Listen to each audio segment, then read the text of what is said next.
अध्यक्ष माजी खासदार राजूजी शेट्टी साहेब यांनी अतिशय या बैठकीचं सगळं मूळच बदलून टाकलं.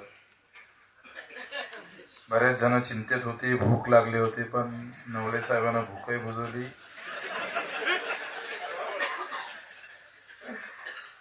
तसे अजित नावाचे माणसं खास असतातच.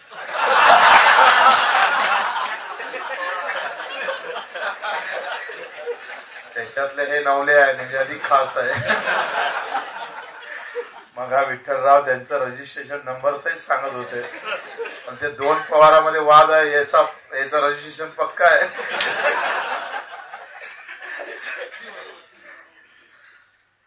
म्हणजे सगळे भाषण मी ऐकत होतो. आमचे कैलासराव, आपण सगळ्याच खरं तर सगळ्या पार्टींना आपण आमंत्रण दिलं, बीजेपीला पण बोलावलंय, पण त्याच्यातले ते काही आले नाही. 2 शिवसेनेमधले एक शिवसेना आहे आणि तुम्ही आले म्हणून खरं तर आम्हाला तुमचाही भरोसा नव्हता, कारण मोठ्या पार्टीतले लोक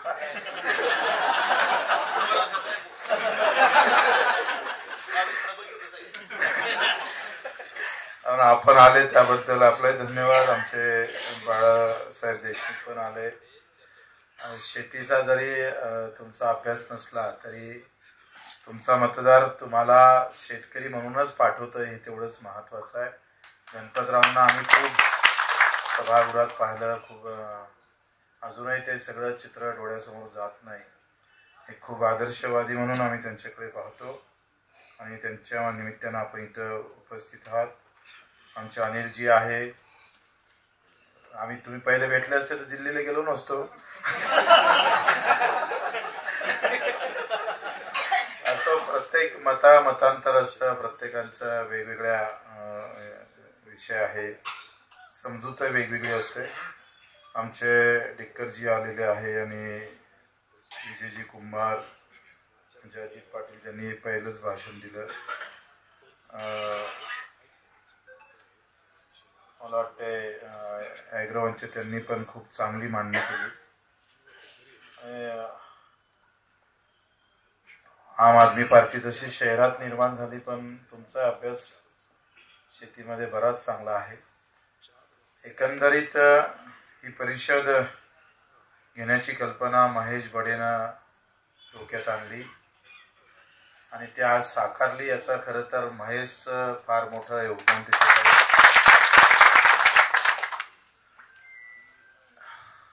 अशा विचित्र अवस्थेमध्ये कसं लढावं आणि कोणतं शस्त्र घेऊन लढावं हा मोठा प्रश्न आहे. कारण सध्या देशामध्ये अधिकची असलेली धार्मिकता दोनही बाजूला, म्हणजे मुस्लिमांमध्ये ते नाही आहे आणि हिंदूमध्ये नाही आहे असंही नाही, ते इतरेमध्ये आहे. दलित म्हणून काही लोक पेटून उठतात, जसं आपण सांगितलं, ओबीसी म्हणून, मराठा म्हणून, कोणी मुस्लिम म्हणून, कोणी हिंदू म्हणून. आणि मला तर दोनही याचा फटका बसला. म्हणजे एका इकडे बटेंगे कटेंगे होतं आणि दुसरे इकडे ते काय फतवा होतं. म्हणजे फतव्यानं सांगितलं का आता इकडे मारा, मी मधातच अटकलो राहिलो.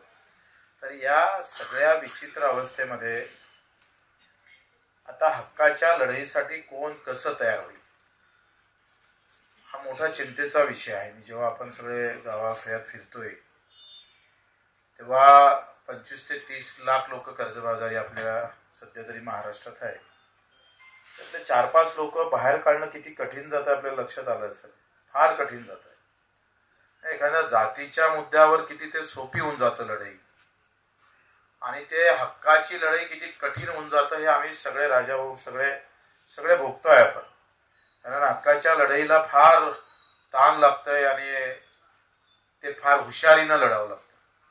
काल शरद जोशी साहेबांच्या समाधीस्थळी गेलो आणि बरेच लोकांनी तिथं प्रश्न, ह्या निर्णय चुकला, तो निर्णय चुकला. काही असेही लोक होते का जोशी साहेबांना हा निर्णय नाही घ्यायला पाहिजे होता, तो तिथं चुकला होता.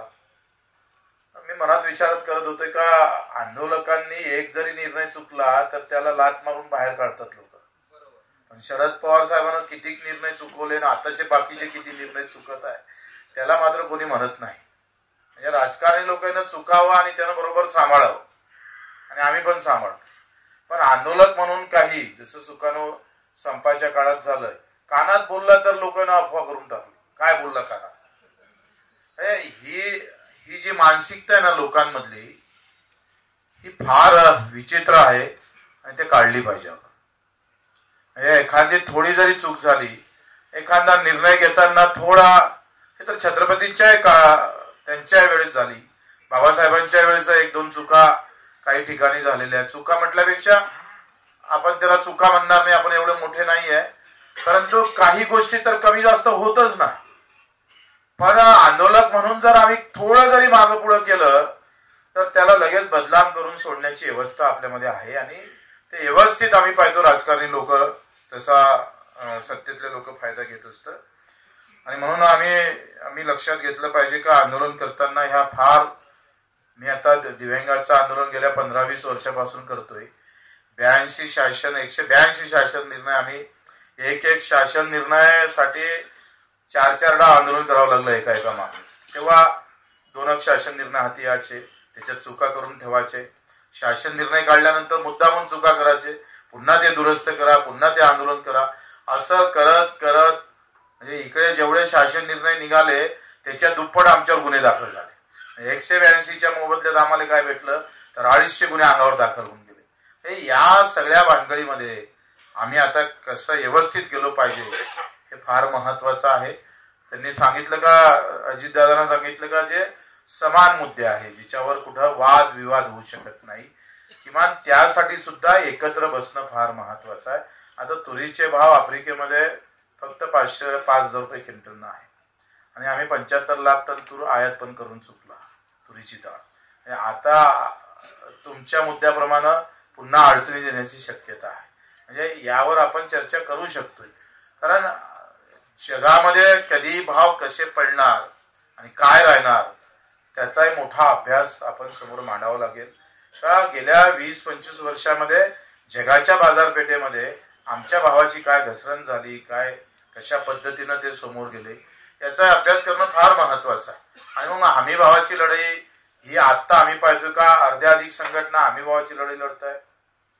ते म्हणतात का नाही हमी भावाचा कायदा करा, आणि कायदा करत असेल तर त्या भावात हमी भावामध्ये दुरुस्ती पण करा, कारण जे भाव आता आपण काढतो आहे ते फार अन्यायकारक आहे, ते काही चांगले आहे असं नाही आहे.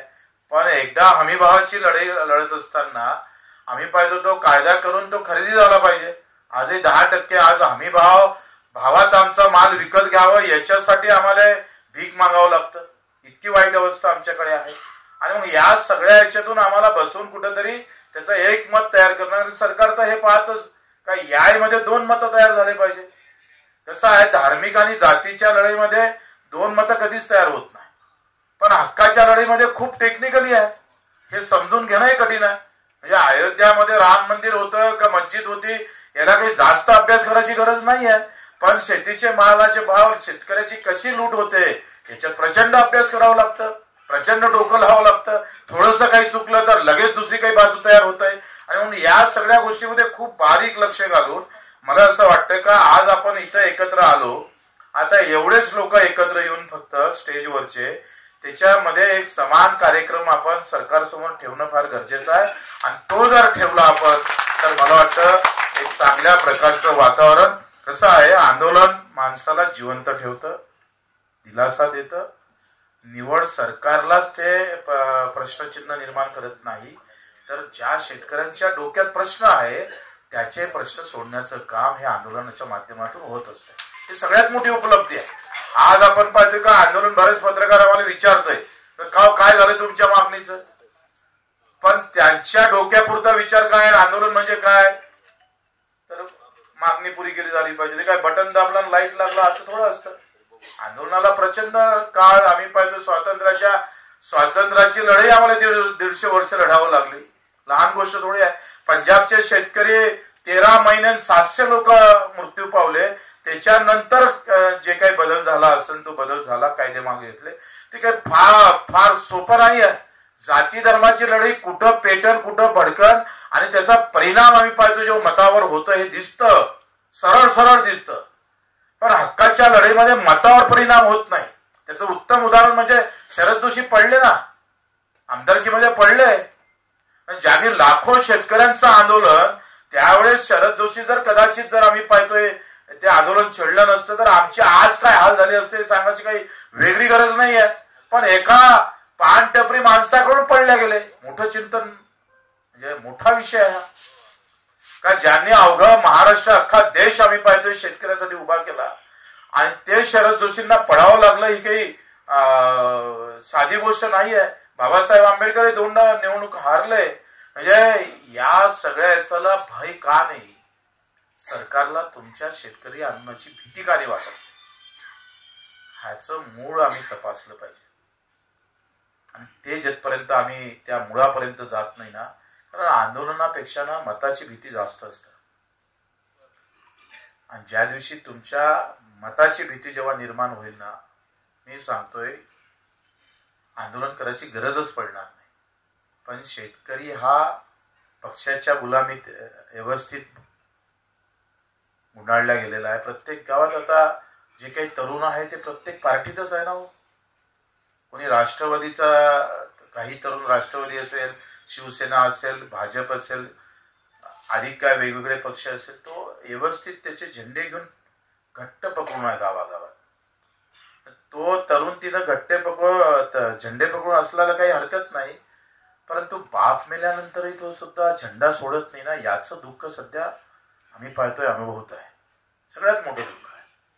तर त्याला पक्षाची लढाई लढलं पाहिजे. पक्ष राजकारणात त्यांना मजबूत ठेवला पाहिजे पण बाप कोसळतोय तेव्हा तो झेंडा सोडत नाही याचं सगळ्यात मोठं म्हणजे हे सगळ्यात मोठं आमच्यासाठी मोठी गंभीर गोष्ट समोर आहे.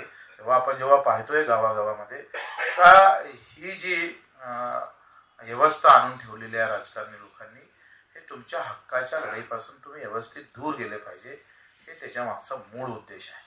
आणि आपल्या महाराष्ट्रात तर आता ओबीसी मराठा एवढा वाद तुम्ही पाहतोय जागोजागी पाहतोय प्रचंड ताकदीनं तो समोर येत आहे आणि ते जाणीवपूर्वक आहे.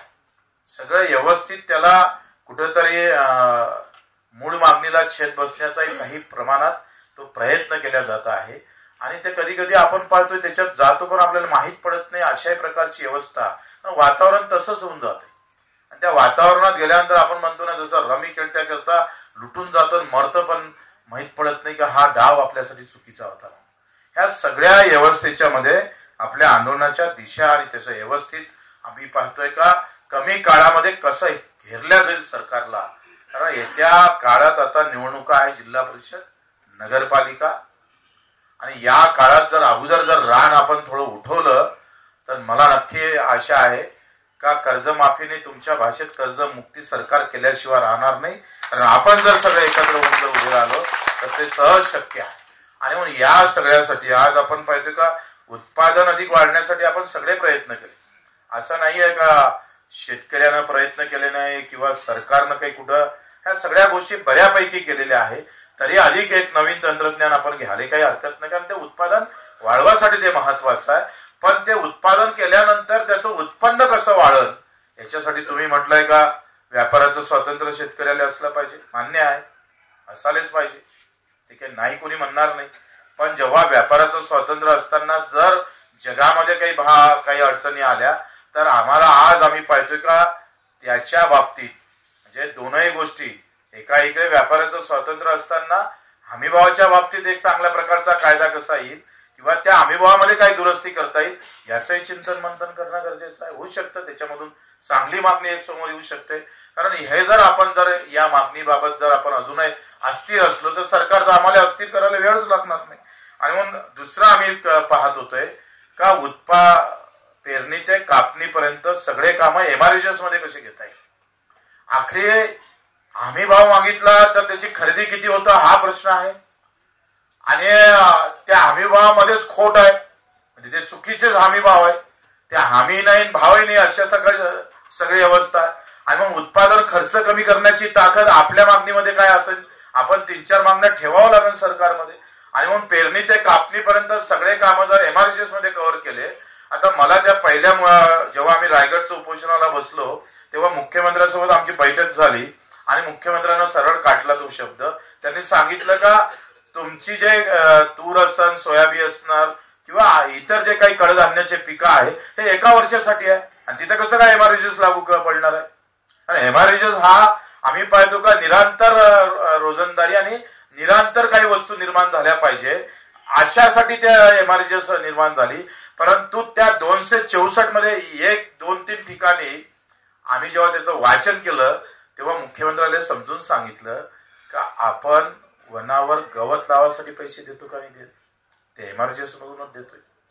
म्हणजे वन जमिनीवर तुम्हाला गवत लावासाठी एमआरजीएस मधून पैसे देता येतं आणि आम्ही तर चाराच उपलब्ध करतोय. तूर असेल, सोयाबीन असेल, तुमचं ऊस असणार, तुमच्या इकडे कपाशी असणार, हा चाराच उत्पादक आहे. हे तिकडे चारा आम्ही पाहतोय तो वनचारा आपण जो काही एमआरजीएस मधून देतोय तोही वनचारा एकाच वर्षासाठी आहे आणि आमचं पीक 1 वर्षासाठी आहे.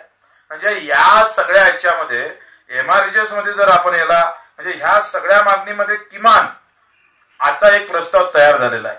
ते म्हणून मोठ्या मुश्किलनं त्यांनी एक तयारी दाखवली. मी त्यांना सांगितलं का तुमच्याजवळ पैसा नाही ना, 2,500 कोटी रुपये आपला रोजगार हमी योजनेमध्ये सध्या उपलब्ध आहे आणि 2,500 कोटीच्या मोबदल्यात आम्हाला केंद्र सरकारकडून किमान तिप्पटचा निधी आपल्याला उपलब्ध होऊ शकतं. आणि म्हणून आम्ही त्यांनी एक प्रस्ताव मोठ्या मुश्किलनं आपले भरत गोगावले ते योगायोगानं मित्र आहे आणि त्यांनी एक प्रस्ताव कॅबिनेटसाठी तयार केला. मी त्यांना सांगितलं का पूर्ण शेतकऱ्यासाठी करू नका, किमान विधवा शेतकरी ज्यांना घरी त्यांचं करता कोणी नाही आहे त्या एकल महिला असेल त्या विधवा शेतकऱ्यांसाठी आणि दिव्यांग शेतकऱ्यांसाठी किमान सुरुवात तर करा ना. कारण रोजगार हमी योजनेचा कायदा हा आपण देशाला दिलेला आहे, ही योजना आपण देशाला दिली. आता त्या योजनेमध्ये सुधारणा करण्याची गरज आहे. एकदा तुम्ही दिव्यांग आणि विधवा महिलांना जरी याच्यात घेतलं तरी आपली अधिक लढाई जिंकल्याशिवाय राहणार नाही आणि त्याची आपण सुरुवात करतो. ती जर सुरुवात झाली तर ज्या विधवा भगिनी आहे त्याचा मजुरीचा खर्च जर कमी झाला, कारण सगळ्यात मोठं शेतीला येणारं चॅलेंज जर कोणतं असेल तर ते मजुरीच राहणार आहे. आज तुम्ही गाव खेड्यात जर गेलो तर एका इकडे नवीन तंत्रज्ञानाशी आम्ही जुळलो नाही, नवीन साहित्य आमच्याकडे उपलब्ध झालं नाही, तर दुसऱ्या इकडे गावात मजूर शिल्लक तरी कुठं राहिलेला आहे. त्याला स्थिरता नाही आहे गावातल्या मजुराला, कारण आमची शेती स्थिर नाही आहे, त्याच्यानं मजूरही स्थिर नाही आहे. आणि हे मोठी लढाई आहे ती. खरं तर गावात आता शेती करणं ही आमच्या तुमच्यासाठी मोठ्या अडचणीचा विषय येईल आणि मजुरीला स्थिर करण्याचं काम या योजनेच्या माध्यमातून आम्हाला मिळू शकतं. आता जसं दादानं सांगितलं का गोरक्षणाच्या बाबतीत आहे हे चालय, तुम्ही गोरक्षणाला अनुदान देतात. गोरक्षणातल्या तुम्ही 4 गायी जर तुम्ही काय म्हणतो ते गोरक्षण गोशाळा तयार केली का त्याला अनुदान आहे, पण शेतकरी घरी जेव्हा गाय ठेवतो त्याला अनुदान नाही. म्हणजे एकत्रित ठेवलं तर अनुदान आणि शेतकरी ठेवतो त्याला अनुदान नाही आहे. म्हणजे आता आम्ही या सगळ्याचा अभ्यास केला तेव्हा तुम्ही रासायनिक खताला जेव्हा सबसिडी देताय ते डबल तिबल चौबल देता, त्याच्यातलं करप्शन तर वेगळंच आहे. म्हणजे 2 लाख कोटीच्या वरते केंद्र सरकार रासायनिक खताला सबसिडी देऊन मोकळं होतं आणि त्याच्यामध्ये मला वाटतं सगळ्यात जास्त करप्शन जर होत असेल तर 100 पोत्या मागे 1000 पोते दाखवले युरियाचे, तरी त्या कंपनीचा फायदा मात्र अटळ आहे. तुम्ही घाट्यात असू द्या का काही असू द्या, भेटणारं अनुदान सरळ सरळ कंपनीच्या खिशात जातं. आणि मग त्याच्यामध्ये आम्ही नेपाळ या देशामध्ये आता त्यांनी सेंद्रिय खतावर सबसिडी देणं सुरू केली आणि आम्हाला एका इकडे विषमुक्त शेती म्हणताना तुम्ही म्हणताय ग्लायसेल मारू नका, तणनाशक मारू नका, त्याचे साईड इफेक्ट होते. ठीक आहे, नाही मारत, मग तो खर्च द्या ना आम्हाला, काय हरकत आहे. तुम्हाला जर विषमुक्त शेती पाहिजे असेल तर विषमुक्त शेतीसाठी तुम्हाला समोर यावं लागेल सरकारला. तुम्ही जर सरकार म्हणून समोर आले नाही तर एकटा बोजा, जसं गाईचा आणि बैलाचा बोजा एकटा शेतकऱ्याच्या अंगावर पडतंय, त्याला ते वागवावं लागतं. एका गाईला किंवा आम्ही पाहतो भाकड गाईला ती कापू नये हे अजितदादा तुम्ही सांगितलं ते बरोबरच आहे, पण तुम्ही गोशाळेला अनुदान देतं तर आम्हाला का देत नाही हे ठासून मांडता आलं पाहिजे. आणि रासायनिक खताले सबसिडी देता तर नेपाळच्या धर्तीवर आम्हाला सबसिडी दिली पाहिजे ना खताले, आमच्या खताले. म्हणजे गोश आम्ही पाहतोय पशुसंवर्धन, पशुचा व्यवसाय जो आहे हाही आम्ही सांगतोय व्यवस्थित एमआरजीएस मध्ये कव्हर होऊ शकते. जर व्यवस्थित अभ्यास करून जर मांडला गेला तर जे काही 10 जनावरा माग किंवा 5 गायी माग आम्हाला एमआरजीएसचा 1 मजूर दिला तर काय हरकत आहे, काय वाईट होत आहे. आता याला व्यवस्थित जर त्या पद्धतीनं समोर घेऊन गेलो तर आज सगळ्यात मोठी म्हणजे मी माझ्या शेतात काम करतो त्याचा पैसा आम्हाला कधीच भेटत नाही आणि तो आम्ही हिशोबातही मांडत नाही. यवतमाळच्या आम्ही जेव्हा पदयात्रेत गेलोय तेव्हा 30 एकरवाला शेतकरी भेटला. म्हटलं का रे मागच्या वर्षीचा नफा किती आला? आणि 30,000 बच्चू घाटा झाला. म्हटलं तुमच्या घरातले किती काम करत होते? तो म्हणे 8-9 लोक काम करत होते बच्चू. 8-9 लोक काम करत होते, नातवापासून तर राजापर्यंत सगळे काम करत होते. त्या शेतकऱ्याने त्याची मजुरी पकडलीच नाही आणि त्याच्या मजुरीचं जेव्हा आम्ही गणित काढलं तर तो 30 एकरवाला शेतकरी 3 लाखाच्या घाट्यात गेला. तो त्याची मजुरी पकडतच नाहीये. आणि म्हणून या सगळ्या याच्यासाठी एक मला वाटतं ह्या सगळ्या मोठा म्हणजे अर्थकारणाशी आणि अतिशय किचकट विषय शेतकऱ्याचा होऊन बसलेला आहे. आणि त्यामध्ये धर्म जातीच्या राजकारणामध्ये आम्ही ही मशाल कशी तेवढ ठेवता येईल हा याच्यासाठी असलेला प्रामाणिकपणा, आमची निस्वार्थ भावना मी हे नेहमी जपणं फार महत्वाचं आहे. राजकारणात काही झालं तरी 72 पण मी शेतकऱ्याचा मुद्दा सोडणार नाही. ह्या भावना आम्हाला कायम समोर ठेवावं लागेल. कुठलं कर्ज माफ केलं पाहिजे, काय केलं पाहिजे. मी त्यांना म्हटलं होतं की बाबा व्यापारी शेतकरी नका करू ना, चालतंय, ते काही वेगळं करायला गरज नाही. मी तर हे सल्ला दिला होता का आता पुण्याच्या बाजूनं 2 किलोमीटरवर जे शेती आहे ती भविष्यात येणे होणार आहे. ती किमान शेती जर आपण पाहतोय का त्याची किंमत 10 कोटी एकराची आहे. काढा ना ते शेतकरी, काही हरकत नाही, ते काढले पाहिजे. आता आमदार शेतकरी आहे, अजित पवार शेतकरी आहे. अजित नवले ठीक आहे पण अजित पवार कसं काय शक्य आहे? पण हे जे शेतकरी आहे हे काढावंच लागेल, यांना काढावंच लागणार आहे. वर्गीकरण या देशात शेतकऱ्याचं होणं गरजेचंच आहे. कारण श्रीमंत शेतकऱ्यासोबत, श्रीमंत शेतकरी म्हणजे काय तर आता IAS ऑफिसर शेतकरी आहे. माझ्या भागातली राजा हो 10% शेती हे तालुक्यातल्या सगळ्या व्यापाऱ्यांना खरेदी केली आहे, सगळे रोडवरची. मला तर असा प्रश्न पडला आहे तर शेतीमालाला भाव नाही, शेतीचे भाव कसे काय वाढत आहे? हा मोठा विषय आहे तसा पाहिला. म्हणजे एकंदरीत हा संशोधनाचा विषय. मी थोडा अभ्यास केला, म्हटलं का रे भाव तर आमची जे शेती 8 लाख रुपये एकराची 25 लाख रुपये एकरानं खरेदी करणं सुरू केली. आणि लगार बिलकुल रोडवरची सगळी शेती आता शेतकऱ्याची राहिली नाही असं समजा.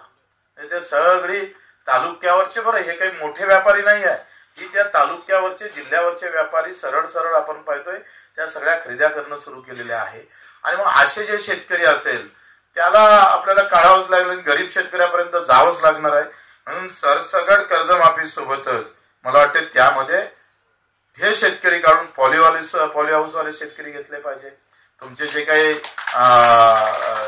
इतर काही नवीन तंत्रज्ञानासाठी काही कर्ज घेतलं असेल, काही भांडवली साठी कर्ज घेतलं असेल किंवा मध्यम मुदतीचं कर्ज असेल, म्हटलं केंद्र सरकारनं मध्यम मुदतीचंही कर्ज माफ केलं होतं.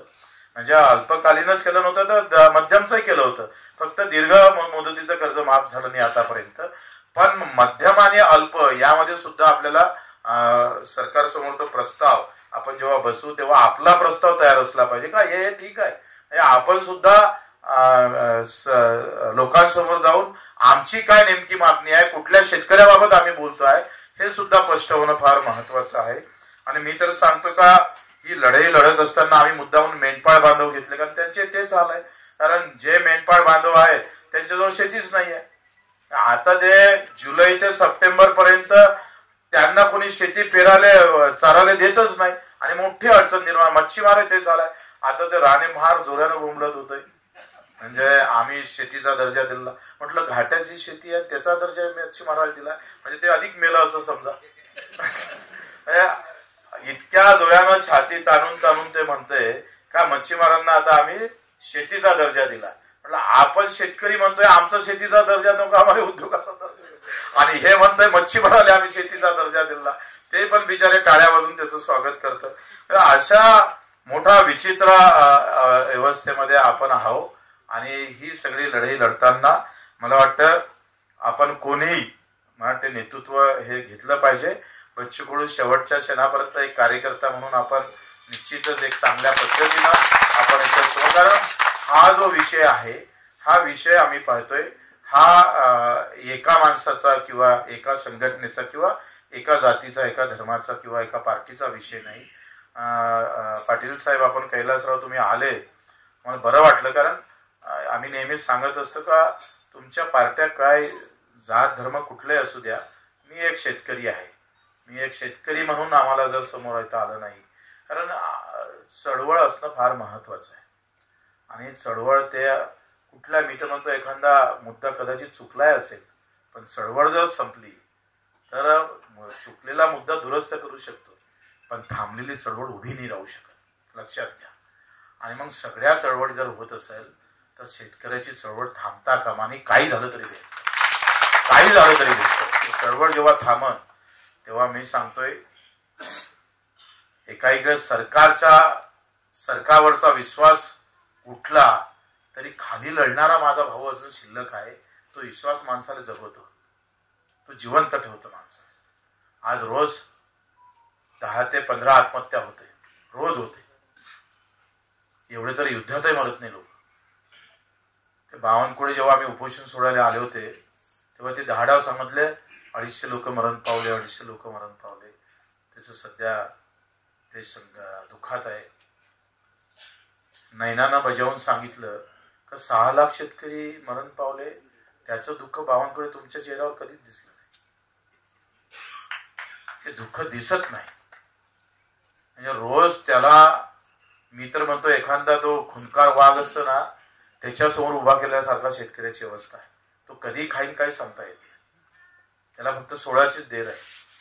अशा सगळ्या अवस्थेमध्ये ही लढाई मला वाटते फार ताकदीनं आपण या ऑगस्टच्या ह्याच्यात एका ठिकाणी स्टेजवरचे लोक जरी बसलो तरी एकत्रित बसून मग आपण पुढची अधिवेशनाची तारीख कुठली तरी एका जिल्ह्यात कोणी घ्यायला तयार असेल तर त्या जिल्ह्यात एक मोठं अधिवेशन आपण घेतलं पाहिजे. निवडणुका तर मी तर म्हटलं माझ्या कार्यकर्त्याला काय, या येणाऱ्या जिल्हा परिषद पंचायत समितीच्या निवडणूक लढूच नाही आपण, कारण शेतकरी एकत्र अजून विभागला नाही पाहिजे. त्याच्यासाठी लागन तर हाय निर्णय घ्यायला आपण तयार आहोत. काही महत्वाचं नाही.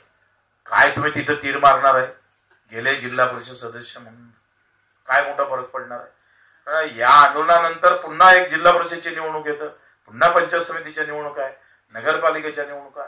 एकत्र झालेला सगळा तरुण, आमचा सगळा कार्यकर्ता पुन्हा आम्ही पाहतो त्या जिल्हा परिषद पंचायत समितीमध्ये एकमेकाच्या विरोधात तूट ताट होऊन वेगळा होतो. अनायशे मतदानाची प्रक्रिया ही गोंधळच आहे. आपण सगळ्यांनाच बहिष्कार टाकला पाहिजे. सुरुवात करा, काय चुनाव लढेंगे भी नहीं और मतदान देंगे भी. शेतकऱ्यांचं काळीज कडू साहेब, कडू साहेब, महाराष्ट्राचे बादशाह साहेब, कडू साहेब, कडू साहेब. तर हे मला वाटते हाय, मला तर ते भीती आहे का आपलं आंदोलन सुरुवात होईल आणि नेमक्या निवडणुका येईल आणि आपलेच लोक आपल्या विरोधात त्या मतासाठी एकमेकाची विभागणी होईल. कारण सगळ्यात मोठं जर लॉस झाला असेल तर राजकारणामुळे सगळ्यात जास्त लॉस आमचा झाला. सगळ्यात मोठं 100% आम्ही त्याचे बळी पडलेला. आणि भाऊ भावाचा नसतं. निवडणुकीमध्ये एवढी वाईट अवस्था आहे तर लोक झेंडा सोडायला तयारच नाही. मी जाधव साहेबांच्या घरी, तुम्ही गेले परभणीला, तुम्ही पदयात्रा काढली, मी गेलो. मी प्रश्न विचारला लोकांना की सचिन जाधव काहीतरी 35-40 वर्षाचा पोरगा होता, 3,500 मध्ये सोयाबीन विकावं लागली आणि त्यानं आत्महत्या केली. त्याच्याबरोबर 9-7 महिन्याचं बाळ पोटात असणारी त्याच्या पत्नीने आत्महत्या केली. एक बॅनर लावलं नाही गावानं, एक बॅनर, त्याचा साधा निश्चित, काही नाही, अल्बम सगळं व्यवस्थित. ते जातीच्या नावानं मेलं असतं तर, धर्माच्या नावानं मेलं असतं तर, गावच्या गाव पेटायला वेळच लागला नसता. म्हणजे हे संशोधनाचा विषय आहे नवले साहेब. का लोक एका घरी 2 आत्महत्या झाल्यानंतर गाव तर बंद ठेवायला पाहिजे होतं, नका तालुका बंद करू. एवढी त्यांना म्हणजे एवढ्या संवेदना राहिल्या नाही. ही मोठे तुमच्या आमच्यासाठी मोठी म्हणजे अतिशय गंभीर गोष्ट आहे. उलट आम्ही पाहतोय तिथं लगेच कोणी मंत्री गित्री आलं तर गाव सत्कार करायला तयार असतंय, त्याचं स्वागत करायला तयार असते. राजकारणात तो एवढा वाहून गेलेला आहे का स्वतःच्या बापाला विसरलाय तो. या सगळ्या व्यवस्थेच्या विरोधात आपण सगळे मिळून जे काय असेल आधी काय कोणी शिल्लक जसं अजित भाऊ सांगितलं मी फोन केले, पण आता काही लोकांना अजूनही काही गोष्टी नाही पटत, तर ते पटवून घ्यावं लागेल आपल्याला. आणि पटवून घेऊन अधिक मला वाटतं आता तुम्ही फोन करा एकदा, जे राहिले नाही आले त्यांच्यासाठी आपण फोन करावा. थोडा समानतेचा कार्यक्रम आखून बाकीचे मुद्दे तुम्ही स्वातंत्र्य लढा, हे मुद्दे घेऊन सगळे मिळून एकत्र लढा. मला वाटतं तुम्ही उद्धव साहेबांशी बोला, प्रत्येक जण एकमेकाशी बोलून जर हे करता आलं तर मला वाटतं सगळ्यांना घेऊन हे आंदोलन आपण अतिशय ताकदीनं लढू. आणि मला माहित आहे का शेतकरी संख्येनं जास्त आहे, फक्त आता थोडा एकत्र होण्याचीच मोठी अडचण आहे. सगळ्यात जास्त आम्हीच संख्येनं आहोत, तो ओबीसी असू दे का मराठा असू दे का तेली असू दे का धनगर असू दे का तिकडे दलित असू दे का मुसलमान असू दे का हिंदू असू दे, संख्या सगळ्यापेक्षा आमचीच जास्त. आणि आम्ही ज्या दिवशी एकत्र आलो तर आम्ही सांगतोय बजेट मधला 50% हिस्सा ह्या आमचा राहिल्याशिवाय राहणार. त्या बजेटवर आम्हाला ते बजेट जे येतं ना, त्या बजेटमध्ये 6-7.5 लाख कोटीच्या बजेटमध्ये आम्हाला फक्त तरतूद आहे. प्रत्यक्षात तरतूद जर पाहिली तर 9,000 कोटीच्या वरती नाही आहे, 90,000 कोटी आहे 7.5 लाख कोटीच्या बजेटमध्ये. आणि केंद्र तर आता या म्हणजे 10 वर्षाच्या बजेटमधला जर हिशोब केला तर 3 लाख कोटीनं आम्ही कमी गेलेलो आहे. 0.002 आलेला आहे. एवढं कमी बजेट केंद्रानं शेतकऱ्यासाठी ठेवलेलं आहे. याचं कारण एकच आहे का तुमच्यावर व्यवस्थित त्यांनी आपला जम बसवलेला आहे. झेंड्याचा जम फार व्यवस्थित बसला आहे. ते जे काही झेंडा पक्षाचा म्हणा जाती धर्माचा तो आपल्या आंदोलनानं निघाला तर माझा शेतकरी मी सांगतोय फार आनंदाचे दिवस, जे शरद जोशी साहेबांना स्वप्न पाहिलं होतं किंवा आमच्या मायबापानं जे स्वप्न पाहत आहे ते स्वप्न आता खऱ्या अर्थानं समोर येईल अशी अपेक्षा करतो. राजूजी आपण सगळे, राजूजी शेट्टी असेल, नवलेजी असेल, कैलासजी, आपण देशमुख साहेब, तुम्ही पण, अनिल भाऊ तुम्ही आले, मला वाटलं तुम्ही येणारच नाही पण तुम्ही आले सगळे, विठ्ठलराव सगळे आमचे, आपण सर्व आलात, बरं वाटलं. आणि आता इथून मला वाटते लगेच आपण बैठक घेऊन, अजितजी तुम्ही थोडासा जर पुढाकार घेतला तर बरं होईल, कारण तुम्ही याच्यामध्ये अनुभव बराच तुमचा मोठा आहे. म्हणजे तुम्ही सुकाणू समिती पाहिली, त्याच्यातले सगळे वादविवाद पाहिले, तर हे सगळे एक लेखी जर लिहून ठेवलं आणि त्याच्यावर आपण थोडं 2-3 तास सगळेजण चिंतन मंथन करून एक कार्यक्रम आपण सरकारसमोर ठेवू. आपली सगळ्यांची तयारी आहे. शक्तीपीठ असं जे काय असणार त्याच्यात त्या सगळ्यांना एकत्रित घेऊन, सगळे प्रश्न एकत्रित घेऊन मला वाटतं सगळ्या कार्यकर्त्याची तयारी आहे. नाही निवडणूक लढली तर चालेल का? बिलकुल पक्का.